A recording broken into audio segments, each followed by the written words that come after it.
उपस्थित साथियों नमस्कार। आप सभी का तहे दिल से हृदय तल से स्वागत करता हूं। उत्तर प्रदेश पुलिस कांस्टेबल की तैयारी करने वाले विद्यार्थियों अभ्यर्थियों, मुझे लगा कि उत्तर प्रदेश पुलिस कांस्टेबल की जो परीक्षा निर्धारित है तारीख 8, 9, 10 जून को सोमवार, मंगल और बुधवार, उसको ध्यान में रखकर कुछ एक जो चुनिंदा प्रश्न आप कहते हैं कि ये प्रश्न, तो आप बताना कि इस सीरीज को मैं सोच रहा हूं कंटिन्यू रखूं। आप बताना और एक लास्ट में क्वेश्चन भी पूछूंगा होमवर्क के लिए।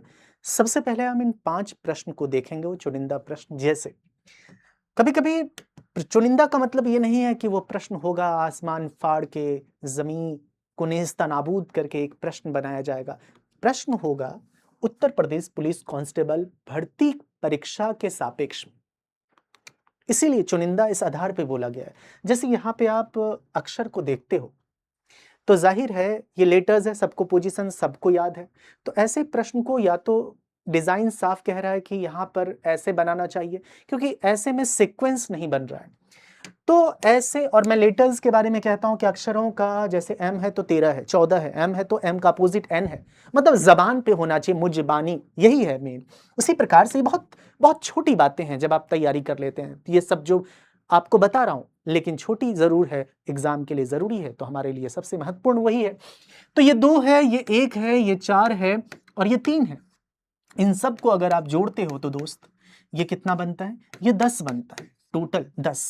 वैसे ही 1 है और ये 4 है। हमेशा मैंने आपसे कहा है कि लेटर का पोजीशन पे ध्यान रखो, उसका सांख्यिक मान क्या होगा, उसका जो ऑर्डर है वो क्या होगा। जैसे A1 पे आता है, D 4 पे आता है ना, बेसिक यही तो है, और अल्फाबेटिकल ऑर्डर के मुताबिक। तो ये 10 हो गया, 4, 5, 9, 1, 10। उसी प्रकार से ये 7 है और ये 3 है, इन दोनों को जोड़ दिया जाए तो 10 होगा। इसका मतलब हमें 10 लाना है। हमें एक ऐसा अक्षर रखना है, या एक अक्षर हो या 2 अक्षर हो या 3 हो या 4 हो, प्रश्नानुसार। तो हमें अक्षर का ऐसा पोजीशन रखना है, मतलब जो उसका न्यूमेरिकल वैल्यू है कि जो 10 कर दे। तो यहां पे क्या होगा? J। तो J क्या है? 10। न्यूमेरिकल वैल्यू 10 आता है, जो उसका मान है, सांख्यिक मान है। ऐसे सवाल भी आप अक्सर जानते हैं। मैं आपको याद दिलाना चाहता हूं, ऐसे सवाल जो आप देख रहे हैं वो वेनारिक से संबंधित है, और कभी-कभी हमें वेनारिक बनाने की दरकार ही नहीं पड़ती, लेकिन कुछ एक सवाल में दरकार है, जरूरत है, कुछ एक में जरूरत नहीं। जैसे ये सवाल है, इसको हम चुनिंदा क्यों बोलते हैं? फॉर एग्जाम्पल, अगर आप ध्यान से देखने का प्रयास करोगे कि चुनिंदा बोलने का रीजन है कि 12 छात्र हैं, ये सब पूछा गया, सब कुछ लिखा गया है। एक सबसे इंपॉर्टेंट जो बात यहाँ पे कही गई है, 6 छात्र बांसुरी के साथ ही गिटार भी बजा सकते हैं। इसका मतलब 6 जो है बांसुरी और गिटार बजा सकते हैं, और उसी में लिखा है और उनमें से 3 छात्र वायलिन भी बजा सकते हैं। उनमें से 3। इसका अर्थ क्या हुआ? इसका अर्थ हुआ कि 3 छात्र तीनों बजा सकते हैं, तीनों जो वाद्य यंत्र है बजा सकते हैं। सबसे पहले ऐसे प्रश्न में मैं आपको यही कहूंगा कि आप ये बना लो। ये कौन है? पहला क्या है? पहला है बांसुरी। बांसुरी के लिए मैंने बी लिख दिया, और फिर क्या है? फिर है गिटार के लिए जी लिख दिया, वायलिन के लिए हमने वी लिख दिया। तो उसी प्रकार से जैसे यहाँ पे जो बातें लिखी गई उसके आधार पे हम कहें तो क्या बोला जाता है? ये 12 है। ये कितना है? ये 11 है। और ये आपको बहुत सजावट करके नहीं बनाना है, आपको तो फटाफट रखना है, मैं आपको बताने के लिए बता रहा हूं, ठीक है। और ये कितना है? 10। तो ये है, ये जो हिस्सा है वायलिन का ये 10 है, ये जो गिटार का ये सर्कल है ये 11 है, और ये जो बांसुरी का जो सर्कल है ये 12 है। प्रश्नानुसार जाहिर है जब हम ऐसे प्रश्न को बनाने का प्रयास करते हैं तो हमें साफ तौर पे जो कहा है वो लिख दो। सिंपल सी बात है। क्या क्या बात कही गई? 6 छात्र बांसुरी के साथ गिटार भी बजा सकते, और उनमें से 3 छात्र वायलिन भी। इसका मतलब 3 जो है, 6 में से जो 3 है वो तीनों बजाता है। ये बात ठीक है। और बांसुरी और गिटार बजाने वाले 3 हैं। अब आप खुद देख लो, 3 3 6 हो गया। 3 छात्र और 3 छात्र, उसमें से क्या है? वायलिन भी बजा सकते हैं तीनों, और 3 हो गया। बस यही आपको मेन बात रखनी थी। अब यहां से कहानी शुरू हो जाती है। कैसे? आपको पता है ये टोटल कितना है दोस्त? 11 है।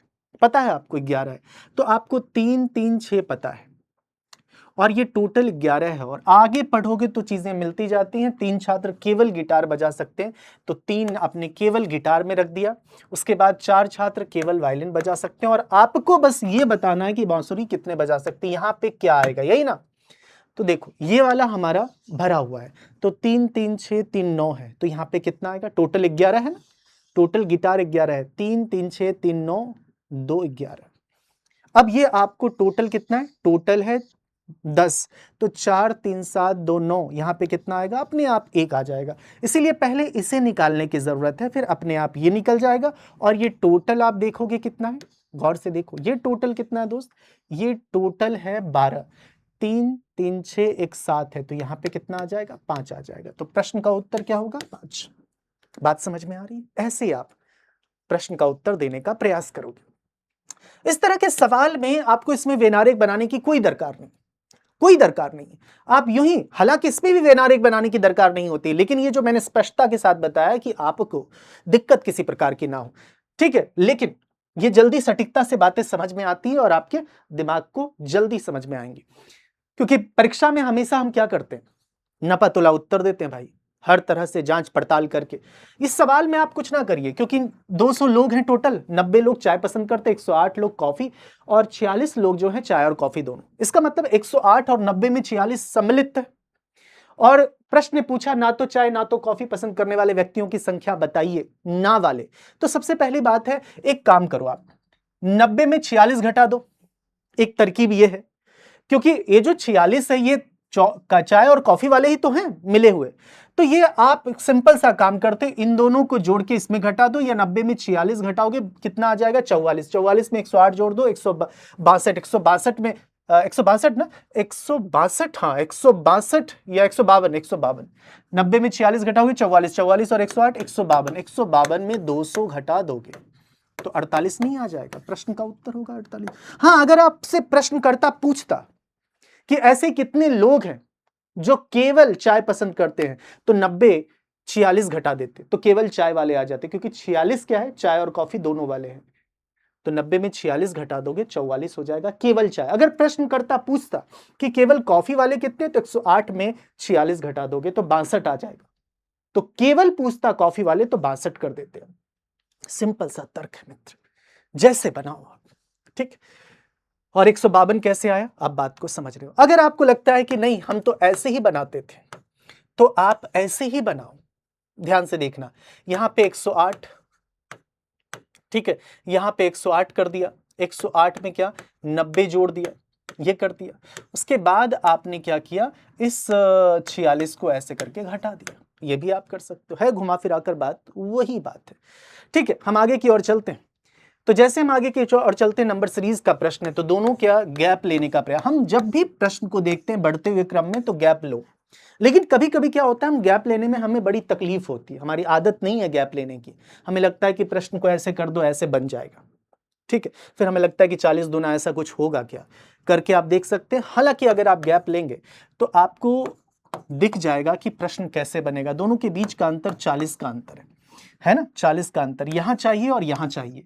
इसका मतलब है ये है हमारा गैप, और गैप लेने का अगर हम प्रयास करते हैं तो ये 8 का डिफरेंस है, यहां पे 16 का डिफरेंस है। तो मन करता है, हीट एंड ट्रायल अप्रोच कहता है, क्योंकि आपको संतुष्ट 312 को भी करना है। 8 16 मन करता है 8 8 का अंतर, यहाँ 24 कर दो, 40 और 24 मिलकर 64 हो जाता है, और मन करता है इन दोनों को जोड़ दो 168 हो जाएगा, और 168 देख के आप खुश हो जाते हैं। लेकिन प्रश्न का उत्तर सरासर गलत है, क्योंकि आप इसे संतुष्ट नहीं कर रहे हैं। 312 संतुष्ट है क्या, नहीं संतुष्ट। इसे कहते हैं सिली मिस्टेक करना, क्योंकि आपने बना तो दिया, यहां तक तो ठीक लग रहा है, लेकिन क्या इसे सेटिस्फाई करेगा, आप खुद देख लो। आपने 8 8 का डिफरेंस लिया, 8 8 16, 16 8 24, आगे कितना होगा 32 होगा, और 64 और 32 यहाँ पे 96 होगा, और 168 और 96 को जोड़ कर क्या 312 मिलेगा, नहीं मिलेगा। इसीलिए गलती होती है, और इसीलिए इसे नंबर सीरीज में चुनिंदा प्रश्न में रखा गया है कि आप गलती ना करो, ठीक है। तो हम क्या करेंगे, हमें 312 सेटिस्फाई करना है, बड़ी संख्या, तो 8 का डबल 16, 16 का डबल 32, और 40 और 32 मिलकर हो जाता है 72। और आप एक चीज देख रहे हो क्या है, डबल है। 8 का डबल 16, 16 का डबल 32, 32 का डबल यहाँ पे क्या आ जाएगा 64, और 72 और 64 मिलकर क्या हो जाएगा 4 2 6, है ना, और 7 6 13, 136। बात समझ में आ रही है।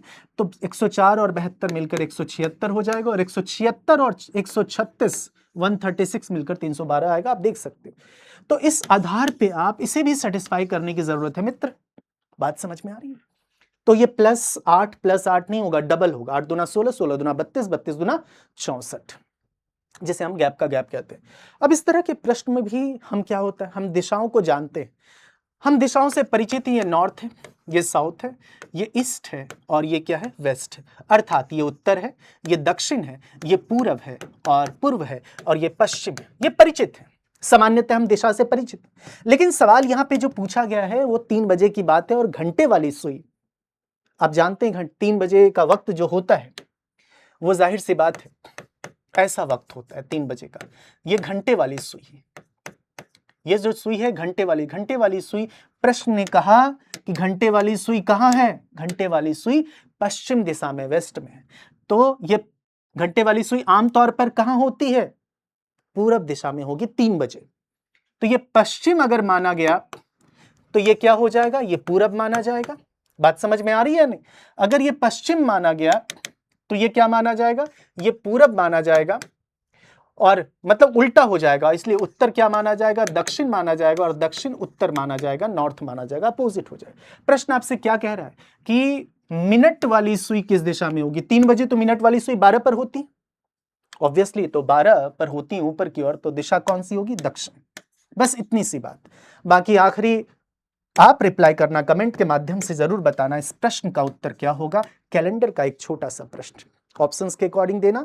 इसमें आपको बस कैलेंडर में एक चीज का आप ख्याल रखते हैं, 7 डेज वाला हमें मालूम है, लेकिन यहाँ पे x सप्ताह x दिन है और x के जगह पे आप कोई भी नंबर रख सकते हैं। 1 सप्ताह 1 दिन, 2 सप्ताह 2 दिन, क्योंकि दोनों जगह x x है तो मान तो सेम लोगे ना। 1 सप्ताह 1 दिन में कितने दिन होते हैं, 2 सप्ताह 2 दिन में कितने दिन होते हैं, 3 सप्ताह 3 दिन में कितने दिन होते हैं, 4 सप्ताह 4 दिन में कितने दिन होते हैं, इत्यादि। वैसे x सप्ताह x दिन में कितने दिन होंगे, x के फॉर्मेट पे आपको आंसर देना है, ठीक है। बाकी उत्तर प्रदेश पुलिस कांस्टेबल की तैयारी करने वाले विद्यार्थियों, अन्य परीक्षाओं की भी तैयारी करने वाले विद्यार्थियों, आपसे निवेदन है इस बात को लेकर कि बाद में आप फिर कहते हैं कि बहुत ज्यादा है, तो इसीलिए मैं स्पष्ट तौर पे कहना चाहता हूं सभी विद्यार्थी तक आप पहुंचा दें। एप्लीकेशन की क्लास में जो लेना चाहता है, इसमें आपको टेस्ट पास भी इंक्लूड है, जो टेस्ट सीरीज है वो इंक्लूड है। और ये आप देख रहे हो, ये 12 महीने का, कुल कितने महीने का, 12 महीने का ये सब्सक्रिप्शन प्लान है और ये मात्र अभी 899 में है। इसमें टेस्ट सीरीज है, सारी क्लासेस की आपको एक्सेस, सारे एग्जाम्स का एक्सेस मिल जाता है, जितनी भी परीक्षाएं, ठीक है, सुपर पास लाइन जितनी भी है, SSC GD कांस्टेबल SI सब कुछ, जितने भी वनडे की परीक्षा एग्जाम्स। और ये 20 अप्रैल से आप खुद देख रहे हो इतना हो जाएगा। ये 1 ईयर का है, 12 महीने का है, 12 महीने की वैलिडिटी है दोस्त, 12 महीने के लिए वैलिड है। ये प्राइस हाइक हो जाएगा, उसी को लेकर मैं आपको एक बार इत्तला कर रहा हूं, बता रहा हूं, जानकारी दे रहा हूं स्पष्ट तौर पे। बाकी आपसे हर रोज मुलाकात होती है, आप जानते हैं, दोपहर 1 बजे, 11 बजे से लेकर 3 बजे आपकी क्लास होती है, ठीक है। ये पुनः आपको दोहरा रहा हूं, बाकी जो नीचे है, नीचे आपको लिंक दिख जाएगा। थैंक यू सो मच, धन्यवाद, थैंक यू।